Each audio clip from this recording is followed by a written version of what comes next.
እናንተ ማነው ያከተኛል እንዴ? ረሳኸው እንዴ? እናቴም እኮ ካንተ ጋር ሆና ነው የሞተችው። ምን ዋሻው እንዴ? እውነቱን እኮ ነው የተናገርኩት። ይሄኔ በደንብ ቢጠብቃት ኖሮ እናታችን አሞትም ነበር። ዝም በል። አይሄዱም አልኩሽ አይሄዱም እንዴ? አሰሚም እንዴ? ምን ሆነሻል? ነገርኩህ እኮ የልጅ ልጆቼ በፍጹም እዚህ አይሆኑም። ከኔ ጋር ነው የሚሄዱት። ምን ማለት ነው? ልቀቃቸው። ይሁት የምታደርጊው ነገር ይታወቅሻል። አቁሚ ብይሻል። ምንም አላቆምም። ልጆቼን ልቀቃቸው እያልኩ ነው። አያት እያሰምሽ እኮ ነው። ኔፌ መልቀቅ ካለበትም እሱ ነው የሚለቅሽ፣ እኔ አይደለም። ምን እያደረጋችሁ እንዴ? ልጅቷ እጇን እኮ አሳበ ማለት እኔን ረሳችሁኝ እንዴ? እኔም እኮ አለሁ። አይ አንተንም አረሳኝ። ልጆቹ አንተንም መምረጥ ይችላል። እሺ እሺ። አሁን ገና ጦርነቱ ተጀመረ። ይኸውላችሁ ልጆች አሁን በደንብ አድርጋችሁ ስሙ። በትክክል አስቡና ምረጡ። ከአያታችሁ ጋር ነው መኖር የምትፈልጉት ወይስ ከአባታችሁ ጋር ነው መኖር የምትፈልጉት ወይስ ከእንጀራ አባታችሁ ከሚኪያስ ጋር ነው መኖር የምትፈልጉት? በደንብ አስባችሁ ወስኑ። ምረጡ።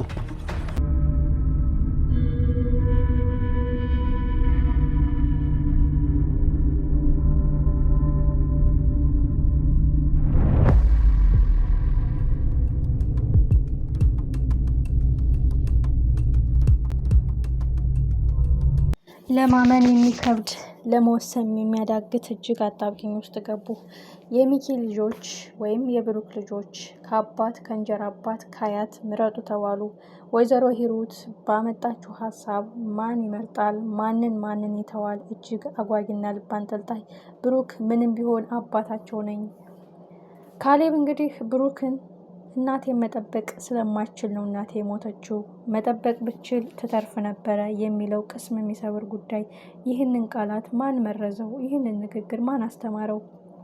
ሚኪ ያሰበውና ያቀደው እቅዱ ወጥመዱ ስለከሸፈበት ጨጓራው ጭሷል። እዚህ ላይ ርብቃ ትልቅ ጀብድ ሰርታለች። እሱም የጎረቤቶች ህይወት ይስተካከላል ብዬ የብሩክ ህይወት ሲጨልም ዝም አልልም በማለት ወረቀቱን ዶካመት አድርገዋለች። በጣም የሚገርመው ነገር ወረቀቱን መቅደዷ፣ ወይዘሮ ሂሩት ደግሞ ፈንጠዝያ ሆኖላታል። ሚኪ ግን ህልሙ ጨለመ፣ ጉልበቱ ከዳው። ምክንያቱም በዚህ አስታኮ ብሩክን ከዚህ ቤት መንቅሮ ለማስወጣት ከዚህ ቤት ለማውጣት ያደረገው ያሰበው እቅዱ እንዳልተሳካለት ገብቶታል። ወይዘሮ ሂሩትም እኔን ከርተህ መንገድህ አይቀናህም፣ እኔን ከርተህ ሀሳብህ አይሞላልህም፣ እመነኝ ሚኪ፣ እኔ ጋር ብትስማማ ሁሉ አይፈጠርም፣ ቢያንስ የሆነ ብልሃት ተጠቅሜ እኔ አታልላት ነበር ትላለች። ርብቃ ግን ያንተ ህይወት ጨልሞ ለሌሎች ብርሃን ስትሆን ማየት አልፈልግም በማለት የወሰነችው ውሳኔ በጣም የሚመሰገን ጉዳይ ነው። ትልቁ ጉዳይ ግን ርብቃ ከብሩክቲ ጋር የተያዘችው ትንቅንቅ ነው። በድጋሜ ሊፈርም ነው። እኔ የመጀመሪያውን ቀድጄዋለሁ፣ ሁለተኛውን ግን ለመፈረም እየሞከረ ነው ስትል እንግዲህ በብሩክቲ አማካኝነት ይህ ጉዳይ እንዲቆም ሆኗል ማለት ነው። እዚህ ጋር ነው እንግዲህ ርብቃ ትልቅ ስህተት የሰራችው። እኔ ስነግርህ አልሰማም ብለህ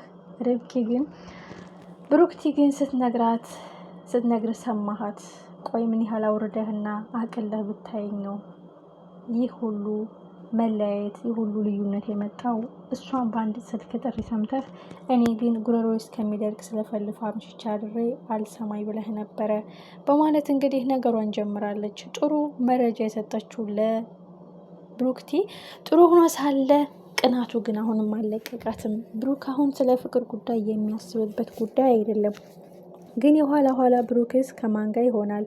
በዛ ላይ ሚኪ አንቺና ብሩክ ተጋብታችሁ እዚህ ቤት ተንደላቃችሁ ስትኖሩ ማየት አልችልም፣ እንደውም ጎዳና ነው ማስወጣችሁ ብለዋል። ብሩክ ጠብ አድርጎ በሰራው ላቡ ማንን ያስወጣል በማለት እንግዲህ ርብቃም ትሩ ግብ ይዘዋለች ከሚኪ ጋር።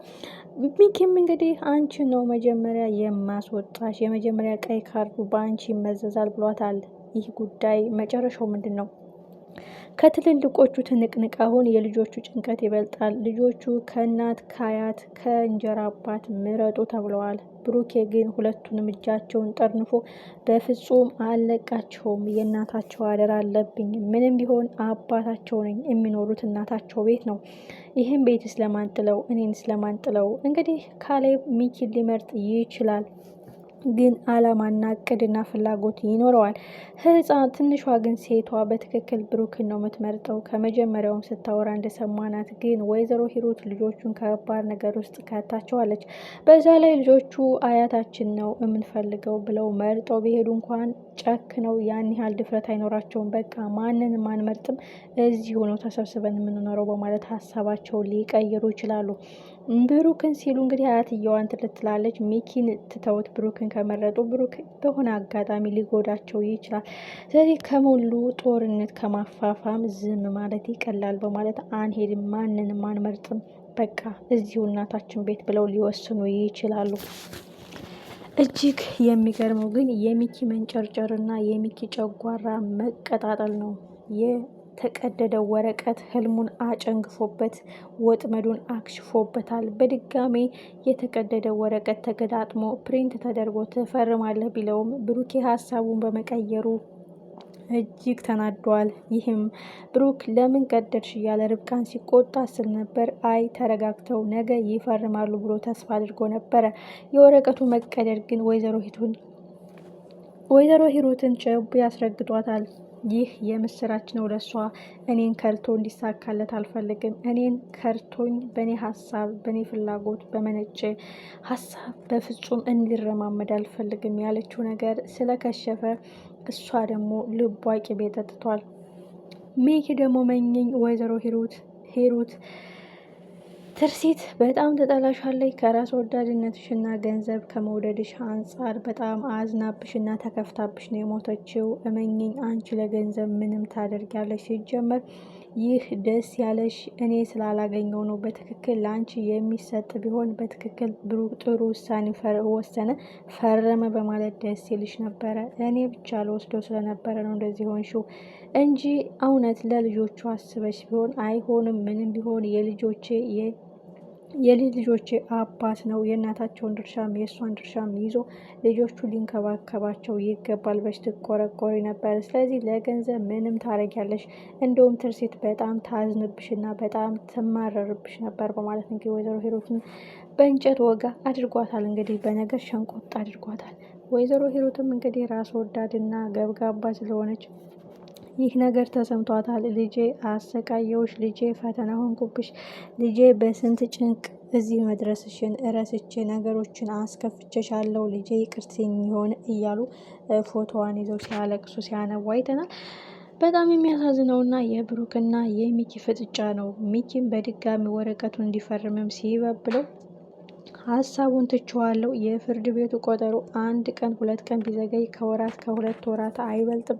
እስከዚያ የሆነ ነገር አርጌ ጎረቤቶችን የማረፊያ ቦታ ፈልጋለሁ። ስለዚህ መፈረሙን ትቻለሁ። የአንተን ወጥመድ ሰብር ያለው በማለት ሲነግረው ሚኪ የበለጠ ተቀጣጠለ። ይህ ማለት ደግሞ እንግዲህ የፖሊሱን ጉዳይ ማቀጣጠሉ አይቀርም። ፖሊሱን በገንዘብ እየደለለ እንግዲህ ወጥመዱና ወንጀሉ ወደ ብሩክ እንዲዞር የሚያደርገው ነገር ለጊዜው ይሳካለት ይሆናል። ግን የሚኪ እህት እሷ መታ ብሩክን ትታደገዋለች። የሚኪን አደገኛነትና ማስኩን ትገልጸዋለች ማለት ነው። ሁሉም ተፋጠዋል። እጅግ ያሳዘነኝና ልቤን የነካኝ ነገር የልጆቹ መደናገጥ፣ የልጆቹ ግራ መጋባት፣ አያት እንጀራ አባት ወይስ አባት ምረጡ የተባሉት ነገር ይህ ሁሉ ጦስ የመጣው በወይዘሮ ሂሩት ራስ ወዳድነትና ገንዘብ ወዳድነት ነው። ልጆቹ እሺ ብለው እሷ ጋር ቢሄዱ የኋላ ዘግይታ እንግዲህ በፍርድ ቤት ለልጆች የሚገባቸውን ድርሻ ስጡኝ ከኔ ጋር እይዛቸዋለሁ ብላ መጠየቅ ስለፈለገች ነው ይህን ሀሳብ ያመጣችው። ግን ከሁሉም በላይ የሴቷ ልጅ ጭንቀት በጣም ያስተጋባል። ወንዱ ልጅ በትክክል ሚኪያስን ሊመርጥ ይችላል። ለልክ አድጎ የእናቱን ደም ለመመለስ ሚኪን ለመበቀል ከዚህ ቤት አርቅም ከዚህ አልወጣም ሊል ይችላል። ምን ይፈጠር ይሆን? በጉጉት